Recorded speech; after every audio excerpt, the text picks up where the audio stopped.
இவர் வெளியில் என்ன சொல்லிட்டு இருந்தாரோ அந்த அறிக்கையின் மூலமாக அதையே தான் நேற்று அவர் பேசுகிறார். திமுகவுக்கும் தாவேகாவுக்கும் தான் போட்டி, ஸ்டாலின் ஆட்சியை வீட்டுக்கு அனுப்பணும், இவங்க தான் முதல் எதிரி, அரசியல் எதிரி, அவங்க கொள்கை எதிரி, இப்படி இதெல்லாம் உருட்டி உருட்டி பேசுனது தான் பேசிட்டு இருந்தாரு தவிர வேற ஒன்று. எப்போதும் போல ஒரு கூத்து, எப்போதும் போல ஒரு ஆக்ஷன் டிராமா, எப்போதும் போல அந்த இதில் ஓடுறாரு. அதில் போயிட்டு இங்கேருந்து ஓடுறாரு, அங்கேருந்து ஓடினாரு அப்படின்னு கையாட்டி போயிட்டு ஒரு பேசுறாரு. என்ன அதில் அச்சீவ் பண்ணீங்க? Stalin uncle, what uncle is very wrong uncle. நாங்கள் கேட்குற கேள்விகளுக்கு மட்டும் கொஞ்சம் பதில் சொல்லுங்க அங்கிள். உதாரண தூய்மை பணியாளர்களுக்கு ஆதரவு தெரிவிச்சாரு. அவர் தொடர்பாக ஏதாவது பேசினாரு? என்ன சொல்லியிருக்கணும்? எதுக்கு தனியார் மயமாக்குறீங்க அங்கிள், எதுக்கு பிரைவேட்டைஸ் பண்ணோம் அப்படின்னு இவர் கேட்டிருந்தாருன்னா அது நீங்க பேசு பொருளாயிருக்கும். இவருடைய நோக்கம் ஒன்னே ஒண்ணுதாங்க, பதவி, முதல்வர் பதவி. அது இன்னும் அந்த கனவுல அவர் மறந்துட்டு இருக்காரு. இல்ல அவருக்கு என்ன அப்படின்னா ஆட்சியில் இருக்கிறது திமுக. திமுக மேல வந்துட்டு எவ்வளவு தூரம் பழிச்சொற்களை வீச முடியுமோ அந்த குற்றச்சாட்டு அரசியல் அவர் எடுக்கிறாரு கையில. இது ஒன்றும் புதுமையெல்லாம் ஒன்றும் கிடையாது. நான் என்ன கேட்கறேன்னா, நீங்க வந்துட்டு ஒரு ஊழலற்ற ஆட்சி அப்படின்ட்டு காமராஜரை முன் வச்சு சொன்னீங்க. கூட்டணி யாரு? உங்களுடைய கொள்கையை நாடி வரவங்களோட தான் கூட்டணி அப்படிலாம் நீங்க சொன்னீங்க. அவங்களுக்கு தான் கட்சி ஆட்சியிலையும் பங்கு கொடுப்போம்னு சொன்னீங்க. ஆனா ரகசியமா அதிமுக பேச்சுவார்த்தை நடத்துனீங்களா இல்லையா? அவர் எந்த இஷ்யூவுமே தொடரலைங்க. அவரு இஷ்யூவே தொடரல. அவர் தன்னை முன்னிலைப்படுத்திக்கிறாரு. நான் தான் மக்களே, நான் தான் மக்களே. இவர்கிட்ட ஏன் வரணும் மக்கள்? இவங்களுக்கு தெரியாது விஜய் பத்தி யார் அப்படின்ட்டு. அதனால அவங்க பேசிட்டு இருக்கிறாங்க. கொஞ்ச நாள பொறுத்துக்கோங்க.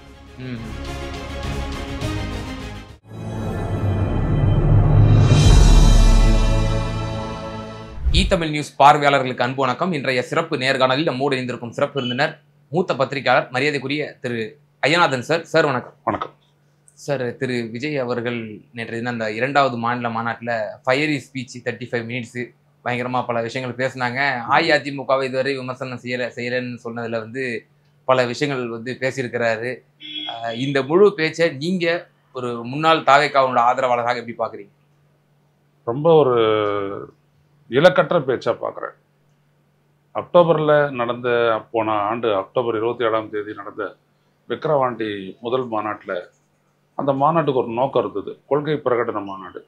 ஸோ அந்த கொள்கை பிரகடனம்னு வரும்போது எங்களுடைய கொள்கை வழிகாட்டிகள் யார் அப்படின்னு சொல்லிட்டு அவர் சொன்னார். அம்பேத்கர், தந்தை பெரியார், பெருந்தலைவர் காமராசர், வீரமங்கை வேலுநாச்சியார், அப்புறம் நம்மளுடைய சுதந்திர போராட்ட தியாகி அஞ்சலை அம்மான்னு சொல்லிட்டு 5 பேர் அவர் காட்டினார்.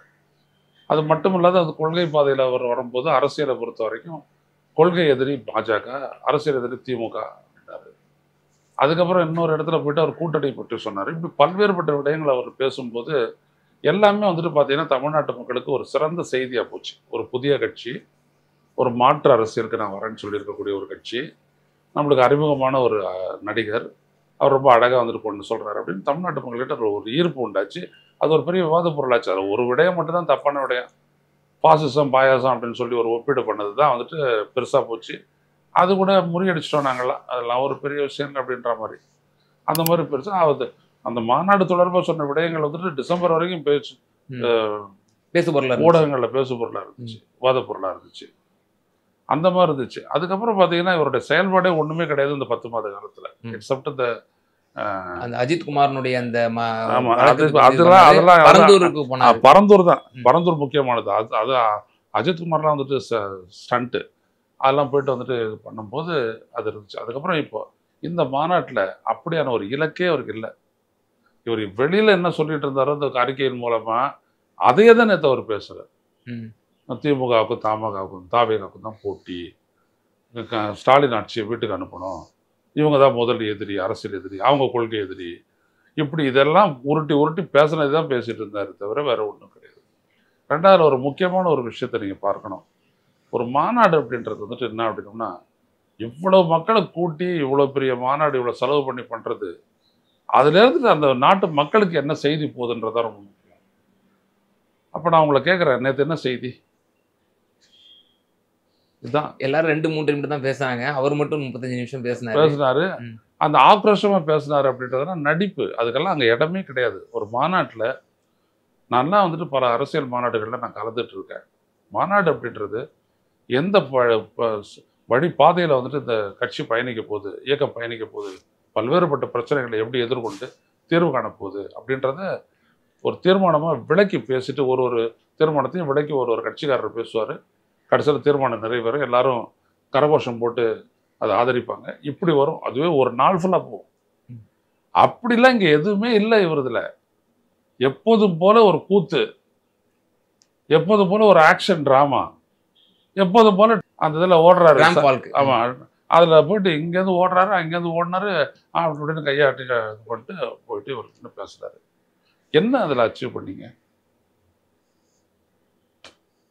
ஆனால் இவர் என்ன பண்ணுறாரு, இந்த முகப்பில், இந்த மாநாட்டினுடைய முகப்பில் என்ன பண்ணுறாரு அப்படின்னா, அந்த தேர்தல் வெற்றி அதை தான் அவர் குறிப்பாக செய்கிறார். தமிழ்நாட்டினுடைய படம் போட்டு ஒரு பக்கம் அண்ணா, இன்னொரு பக்கம் எம்ஜிஆர், நடுவில் இவர் என்ன பண்ணுறாரு, ஒரு 67, 77 போன்ற ஆண்டுகளில் நடந்த அந்த மாற்றம் தான் இப்போ நடக்க போகுது அப்படின்ற மாதிரி அவருடைய கட்சிக்காரங்களுக்கு ஒரு பூஸ்ட் கொடுக்குறாரு. கட்சிக்காரங்களுக்குன்னு சொல்கிறத விட ரசிகர்களுக்கு ஒரு தெம்பை கொடுக்குறாரு அவர். ஆனால் அவருக்கு வந்துட்டு அதற்கு பின்னாடி இருந்த அந்த வரலாறு தெரியலை. அண்ணா 67 ஜெயிச்சார் அப்படின்னா, திராவிட முன்னேற்ற கழகம் தொடங்கப்பட்டது 49, 57 முதல் தேர்தலில் போட்டிடுறாங்க, 15 தொகுதியில் வெல்றாங்க. அதுக்கப்புறம் 62 போட்டிடுறாங்க, 50 தொகுதியில் ஜெயிக்கிறாங்க. அதுக்கப்புறம் 67 ஒரு 8 கட்சி கூட்டணி வைக்கிறாரு, ஆட்சிக்கு வர்றாரு. இது மட்டுமே இல்லை, அப்போ 3 பிரச்சனை. ஒன்று அரிசி பஞ்சம், காங்கிரஸ் ஆட்சி காலத்துல அரிசி பஞ்சம், அப்புறம் இந்திய எதிர்ப்பு போராட்டம், அப்புறம் எம்ஜிஆர் துப்பாக்கியால் சுடப்பட்டது. 3 விஷயம்தான். அப்போ இதெல்லாம் சேர்ந்துதான் வந்துட்டு அந்த ஆட்சி மாற்றத்தை, அதுவுமே 5% டிஃபரெண்ட். அவ்வளவுதான். இப்போ இவருக்கு என்ன சாதகமா என்ன இருக்குது? இவர் அன்டெஸ்டட், நாட் ப்ரூவ்டு. இல்ல, இவருக்கு சாதகமான புறச்சூழல் நான் சொல்றேன். அரசியல் புறச்சூழல் இல்லை, எதுவுமே இல்லை. 77 பாத்தீங்கன்னா எம்ஜிஆர் 72 கட்சி விட்டு வெளியில வந்துட்டு உடனே வந்துட்டு அவர் வந்துட்டு திண்டுக்கல் இடைத்தேர்தலில் போட்டி போடுறாரு. அப்பதான் சொல்றாரு, காமராஜர் என்ன சொல்றாரு, பெருந்தலைவர் என்ன சொல்றாரு, ரெண்டும் ஒரே குட்டையில் உரிய மட்டைங்க தான் அப்படின்னாரு. எம்ஜிஆர் பிடிச்சாரு திருப்பி. நான் ஊழலை எதிர்த்து நான் நீங்க வந்துட்டு அரசியல் பண்ணிட்டு இருக்கிறேன், யாரை பார்த்து சொன்னீங்க அப்படின்னு பெருசா இது பண்ணி காமராஜர் எதிர்த்து பேசினாரு. பண்ணி 2,48,000 ஓட்டை வாங்கி ஜெயிச்சாரு. 2வது இடம் தான் காமராஜருக்கு 101,68,000.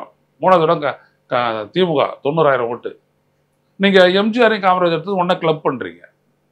எப்படி இது? அப்படிலாம் கிடையாது. அரசியல் அவங்களுடைய படிப்பாதைகள்லாம் வேற வேற. தனிப்பட்ட முறையில் மரியாதை செலுத்திருக்கலாம், அதெல்லாம் வேற. இதுதான் உண்மை. ஸோ இவர் எல்லாம் இவருடைய வசதிக்காக பார்க்குறாரு. அப்போ நினைச்சு 27, 77, அதே மாதிரி இப்போ இப்படி சொல்றதுனால யாரும் ஓட்டு போட போறா? சார், அவரோட பேச்சுல முழுக்க முழுக்க அதிமுக ஓட் ஷேரை எப்படியாவது நம்ம வாங்கிடணும் அப்படிங்கிற ஒரு குறிக்கோள்லயே அவர் மூவ் ஆறாங்கிற கேள்வி இருக்கு. அதிமுக தொண்டர்கள் இப்ப என்ன நிலைமையில இருக்காங்கன்னு தெரியும். அவங்க எல்லாம் வந்து இந்த தேர்தலில் ஒரு முடிவு எடுக்கணும் அப்படின்ற. அதிமுக தொண்டனுக்கு அவனுடைய கட்சி இருக்கக்கூடிய நிலைமை நல்லா தெரியுது. கட்சி மோசமான ஒரு நிலைக்கு போயிடுச்சுன்றது தெரியுது. அது பிஜேபினாலதான் ஒழிக்கப்பட்டது அப்படின்னும் தெரியுது. ஆனா அவன் உங்களுக்கு வந்து ஓட்டு போட போறான். அவர் எம்ஜிஆரை முன்னிலைப்படுத்துறாரு, இந்த மாதிரி எவ்வளவு பேர், கலைஞர் உட்பட எவ்வளவு பேர் சொல்லி பார்த்துட்டாங்க. அதெல்லாம் ஒன்றும் நடக்காது. எம்ஜிஆர் உருவாக்கிய கட்சி, எம்ஜிஆருடைய கட்சி சின்னம் கொடி, இதுக்கு தான் ஓட்டு போடுவான். அண்ணாந்து பார்க்காத வேட்பாளர் கூட யாருன்னு பார்க்காத துபார் போனேன், ரெட்டாரிக்கு போட்ட வந்தேன், எவனா நீ கேட்டேன், எந்த நாதாரி நாய் நீ வேண்டாம், இப்படிதான் சொல்லியிருக்காங்க அதிமுக. இப்ப எடப்பாடியாரோட தலைமையிலயும் நீங்க அப்படிதான் இருக்குன்னு சொல்றீங்களா? ஆமா, அதிமுககாரன் ஒண்ணு அவருக்கு போடுவான், இல்ல ஒரு ஓபிஎஸ்க்கு போடுவான், இல்ல டிடிவி தினகரனுக்கு போடுவான். இப்படிதான் இருப்பானே ஒழிய ஒருபோதும் அவன் இவங்களுக்கெல்லாம் வரவே மாட்டான். ஆனா கடந்த ஈரோடு கிழக்குல கூட 23% ஆஃப் ஓட் ஷேர் வந்து டிஎம்கே வசம் போயிருக்கு, நீங்க இன்னும் அந்த காலத்திலே இருக்கீங்க அப்படின்ற மாதிரி விமர்சனம். பொதுமக்களுடைய ஓட்டா இருக்கும், பொதுமக்களுடைய ஓட்டா இருக்கும். அதிமுகனுடைய ஓட்டு அப்படி வரவே வராது திமுகவுக்கு. திமுகவுடைய ஓட்டு அதிமுகவுக்கு போகவே போகாது. ஆதரவு ஓட்டுகள் வேணா மாறி இருக்கலாம், ஒழிய கட்சி ஓட்டுகள் மாறவே மாறாது.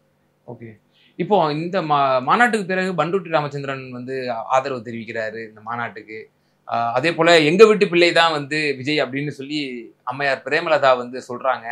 இப்போ அவருக்கு வந்து ஆதரவுகள் பெருகுது போலயே. இப்போ வந்து ஓபிஎஸ்வும் அந்த, ஏன்னா ஏற்கனவே திரு பண்டூட்டி ராமச்சந்திரன் அவர்கள் பிரத்யேகமாக பேட்டி கொடுத்திருந்தார் ஒரு தனியார் தொலைக்காட்சிக்கு. அப்போது அவர் சொன்னார், ஐடியாலஜிக்கலா வந்து 2 கட்சிக்கு தான் போட்டி, டிவிகே வெர்சஸ் டிஎம்கே அப்படின்னு அவரே சொன்னாரு. இப்போது இந்த மாநாட்டுக்கு பிறகு அவர் ஒரு நற்சான்றிதழ் கொடுக்குறாரு. அவர் வந்துட்டு இப்போ பண்டூட்டி ராமச்சந்திரனுக்கு பார்த்தீங்க அப்படின்னா அவர் ஒரு அரசியல் இடத்தை தேடுறாரு. அதிமுகலையும் இருக்கிறாரு, ஓபிஎஸோடையும் இருக்கிறாரு, இப்படி ஒரு தேடுறாரு.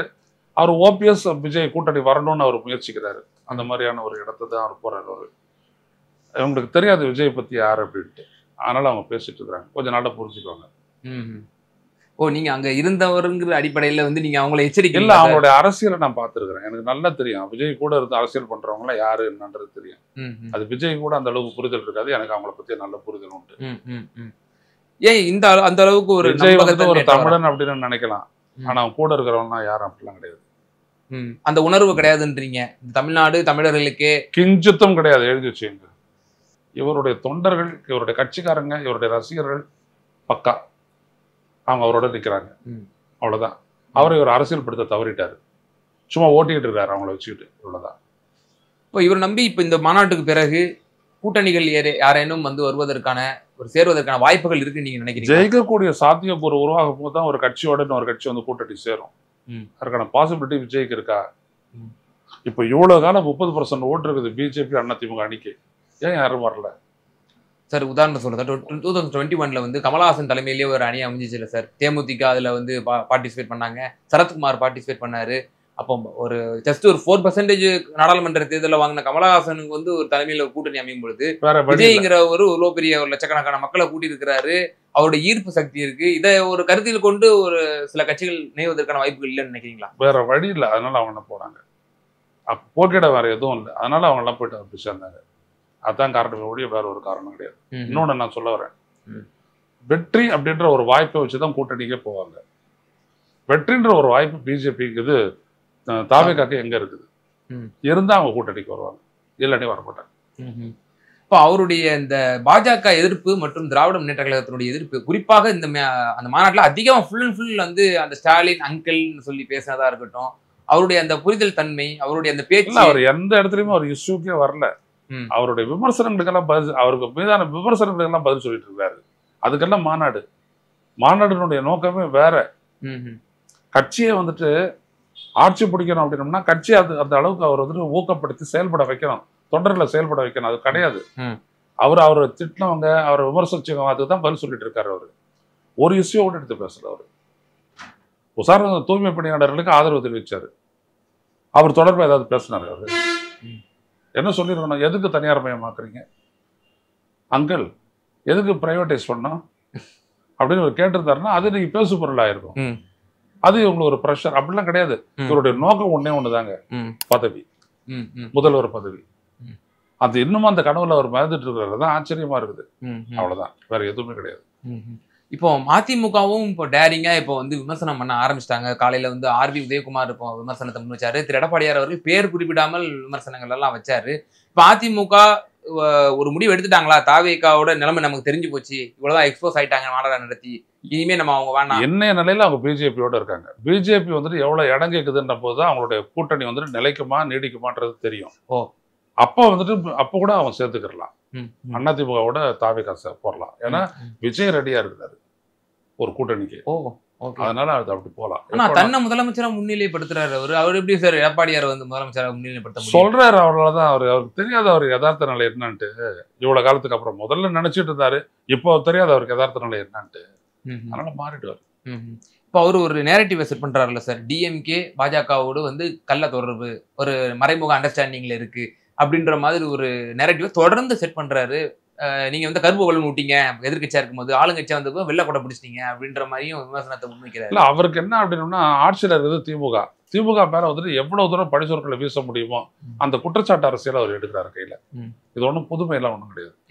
நான் என்ன கேட்கறேன்னா, நீங்க வந்துட்டு ஒரு ஊழலற்ற ஆட்சி அப்படின்னு காமராஜரை முன் வச்சு சொன்னீங்க. கூட்டணி யாரு? உங்களுடைய கொள்கையை நாடி வரவங்களோட தான் கூட்டணி அப்படிலாம் நீங்க சொன்னீங்க. அவங்களுக்கு தான் கட்சி ஆட்சியிலையும் பங்கு கொடுப்போம்னு சொன்னீங்க. ஆனா ரகசியமா அதிமுக பேச்சுவார்த்தை நடத்துனீங்களா இல்லையா? என் மூஞ்ச பார்த்து சொல்லுங்க, நடத்துனீங்களா இல்லையா? அவ்வளவுதான். நீங்க இன்னொருத்தரை பார்த்து ரகசிய கூட்டணி எல்லாம் பேசாதீங்க. நீங்க சீட்டையும் பத்தி பேசிருக்கிறீங்க, நோட்டை பத்தியும் பேசிருக்கிறீங்க. இதான் உங்களுடைய ஆட்களை செஞ்ச வேலை. அதெல்லாம் உங்களுக்கு தெரியும். அதனால அதெல்லாம் பேசாதீங்க சார். அதே தான் திரு சீமானும் முன் வச்சாரு. நீங்க எல்லாமே முன்னுக்கு பின் முரணா இருக்கீங்க, ஊழல்னு சொல்றீங்க, ஆனா ஊழலாம் தண்டிக்கப்பட்டு ஒருத்தர் சிறைக்கு போனாங்க முதலமைச்சராக இருக்கும்போது, அவங்கள கண்டிக்க மாட்டேங்கிறீங்க. வாரிசு அரசியல்ன்றீங்க. வாரிசு அரசியல் காங்கிரஸ் கட்சியில தொடர்ந்து நேரு காலத்துல இருந்து இப்போ வரைக்கும் வாரிசு தான் இருக்கு, அதை விமர்சிக்க மாட்டேங்கிறீங்க.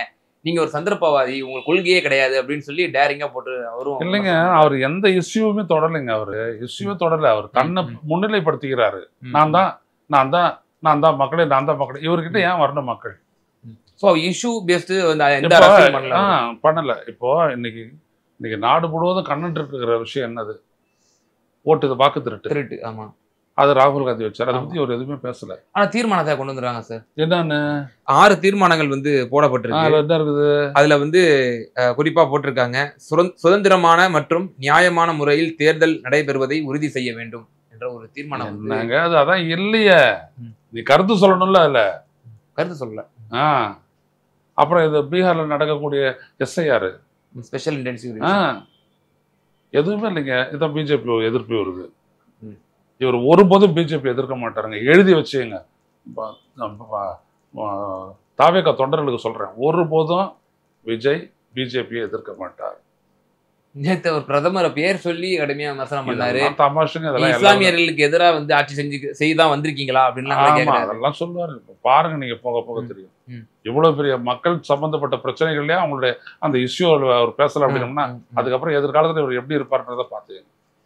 அந்த மாநாட்டினுடைய தீர்மானத்தை திரு விஜய் அவர்களே வாசிப்பார் என்று எல்லாராலும் எதிர்பார்க்கப்பட்டது. ஆனால் அந்த 35 நிமிடம் அவர் பேசிட்டு உடனே அவர் வந்து கிளம்பிட்டாரு.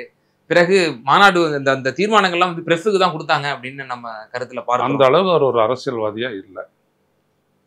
அந்த தீர்மானத்துக்குரிய முக்கியத்துவம் கூட அவருக்கு தெரியாதவரா இருக்காரு. அதுதான் பேசியிருக்கணும். தீர்மானத்தை வாசிக்க முடியலையா, நீ அதை எடுத்து பேசியிருக்கணும். பேசல.